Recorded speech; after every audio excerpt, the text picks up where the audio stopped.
शशि भैया आप सबको गीत सुनाएंगे। आप सबको अगर अच्छा लगे तो प्यार सा कमेंट करके जरूर बताइएगा और हमारे भाइयों को आप लोग सपोर्ट कीजिएगा, वीडियो को शेयर कीजिएगा, इतना शेयर कीजिएगा को वायरल ही कर दीजिएगा हमारे भाइयों को।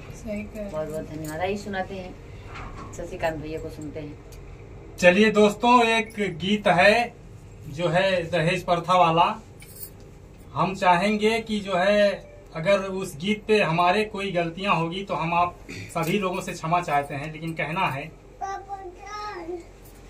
कि हीरो बाटा मोर लाला नवा सुनाए हिताओ, हीरो बाटा मोर लाला नवा सुनाए हिताओ, हीरो बाटा मोर लाला नवा सुनाए हिताओ, हे सुनाए हिताओ, सुनाए हिताओ, सुनाए हिताओ, हीरो बाटे मोर लाला नवा सुनाए हिताओ, हीरो बाटे मोर लाला नवा सुनाए हिताओ, हीरो बाटे मोर लाला नवा सुनाए हिताओ।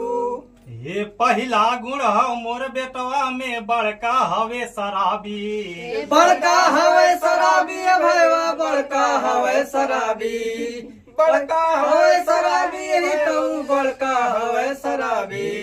पहला गुण मोर बेटवा में बड़का हवे शराबी, पहला गुण मोर बेटवा में बड़का हवे शराबी, पहला गुण मोर बेटवा में बड़का हवे शराबी। और झोली में एक पैसा नहीं बतिया करे न भाभी, फेंचकुर फेंके रातो दीनावा सुनाए हिताओ, हीरो बाटे मोर लाला नवा सुनाए हिताऊ, हीरो बाटे मोर लाला नवा सुनाए हिताऊ, हे सुनाए हिताऊ, हो सुनाए हिताऊ, हो सुनाए हिताऊ, हीरो बाटे मोर लाला नवा सुनाए हिताऊ, हीरो बाटे मोर लाला नवा सुनाए हिताऊ।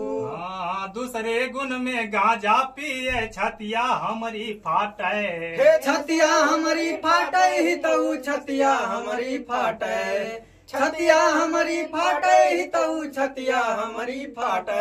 ये दूसरे गुण में गांजा पिए छतिया हमारी फाटे, दूसरे गुण में गांजा पिए छतिया हमारी फाटे, दूसरे गुण में गांजा पिए छतिया हमारी फाटे। और घर के कमवाए कौन कर घर घर चीलम चाटे, बैठल खो खाए रातो दीनावा सुना ये हिताऊ, हीरो बाटे मोर लाला नवा सुनाए हिताऊ, हीरो बाटे मोर लाला नवा सुनाए हिताऊ, हे सुनाए हिताऊ, हो सुनाए हिताऊ, हो सुनाए हिताऊ, हीरो बाटे मोर लाला नवा सुनाए हिताऊ, हीरो बाटे मोर लाला नवा सुनाए हिताऊ।